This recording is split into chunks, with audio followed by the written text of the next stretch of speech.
Барлықтарыңызға қайырлы күн достар. Бүгін сіздермен өте дәмді банан мен шоколад қосылып жасалатын өте ерекше торттың рецептісімен бөлісемін. Видеоны қарамас бұрын каналға тіркелуді ұмытпаңыздар.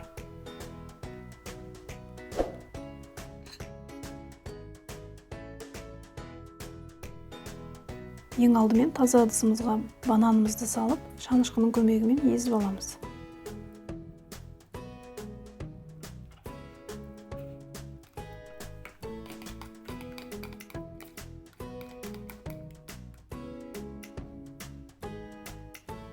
Сосын үстіне бөлме температурасындағы жұмсақ сары майымызды қосамыз. Қойытылған сүтімізді, яғни сгущенкамызды қосамыз.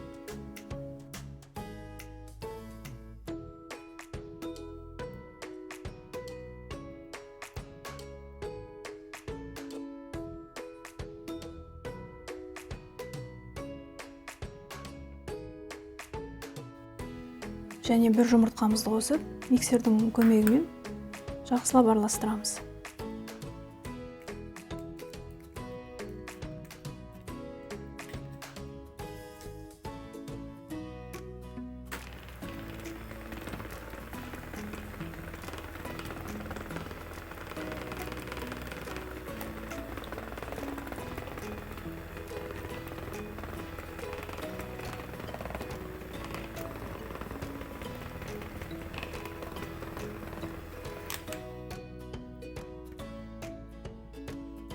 Біркелкі қылып араластырып болған соң, какао ұнтағын және ұн қопсытқышымызды ситадан өткізіп қосамыз.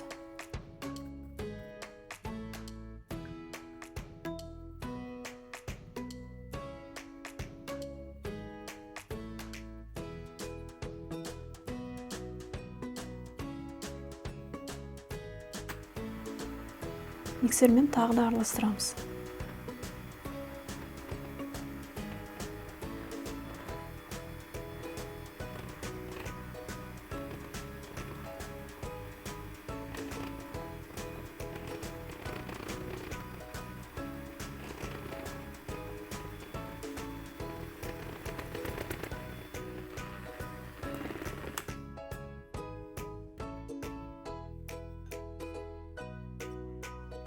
Ұнымызды ситадан өткізіп қосып, миксермен тағы да біркелкі масса болғанша араластырамыз.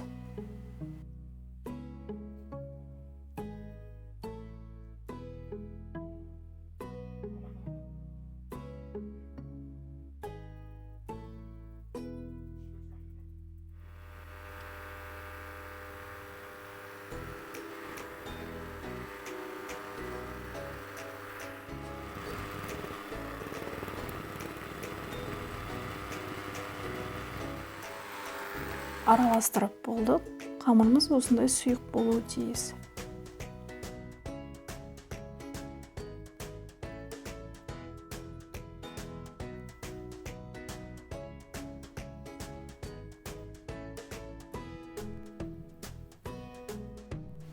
Енді пергамент қағазының үстіне формамызды қойып, менде формам диаметрі 20 см қарандаштың көмегімен сызып алдым. Сол сызылған жерге қамырымызды құйып шығамыз. Менде 7 корж шықты, яғни 7 пергамент қағазына құйып шығасыздар. Әр пергамент қағазына үлкен 2 ас қасықтан құйып шықтым. Қасықпен немесе осындай арнайы кондитерлік спатуланың көмегімен қамырымызды тегістейміз.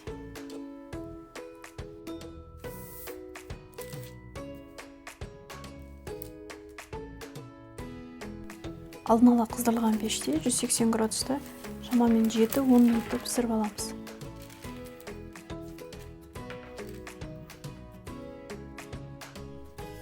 Осылай барлық 7 коржымызды пісіріп аламыз.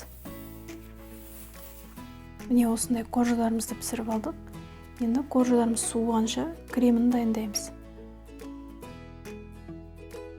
Сүзбелі ірімшігімізге қант ұнтағын ситадан өткізіп қосып,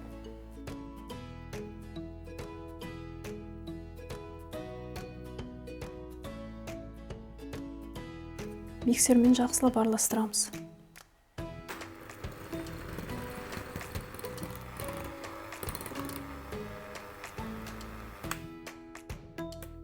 араластырып болған соң үстіне салқын кілегейімізді құямыз.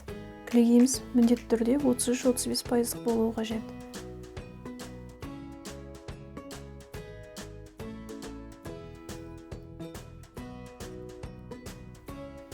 Миксердің жай жылдамдығынан бастап ақырындап көтеріп отырып, қоюланғанша араластырамыз.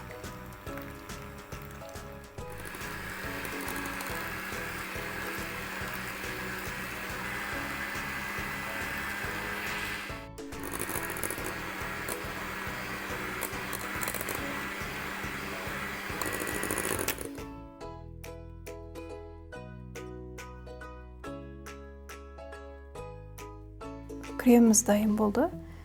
Енді тортымызды жинаймыз. Ыдысымызға коржымызды қойып, үстіне шеттер тегіс болу үшін осындай арнайы кондитерлік сақинамен жинаймыз. Коржымыздың бетіне креміміз саламыз. Сосын корж. Осылай кезекпен тортымыздың барлығын жинап шығамыз.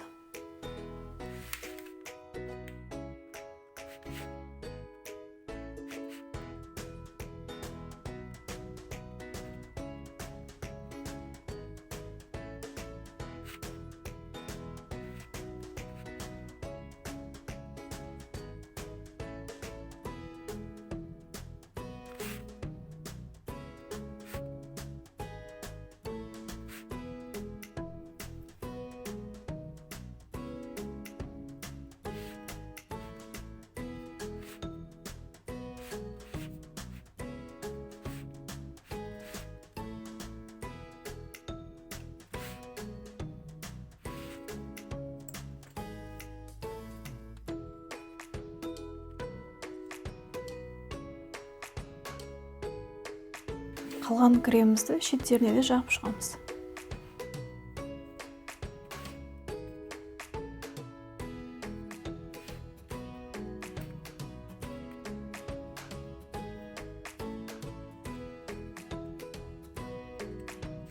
Тортымызды жинап болдық.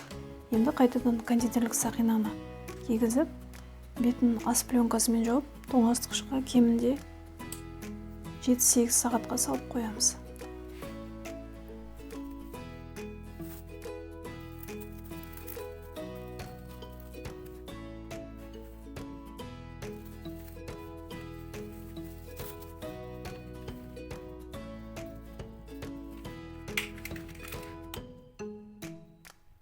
Тортымыз тоңазытқышта 8 сағаттай тұрды.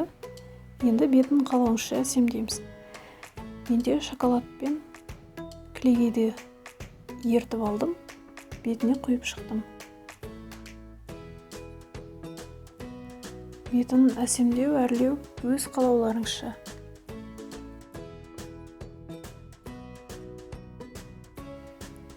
Бетіндегі шоколадымызды 10 минуттай суытып аламыз.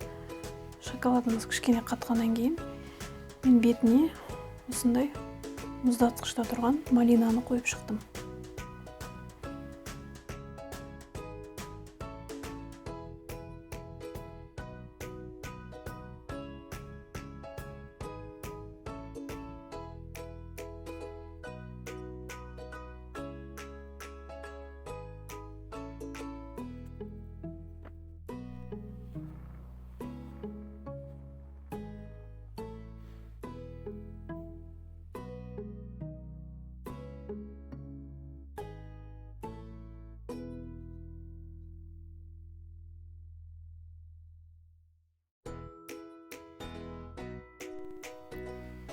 Тортты кесер алдында пышағымызды ыстық суға салып алсаңыздар, жеңіл кесіледі.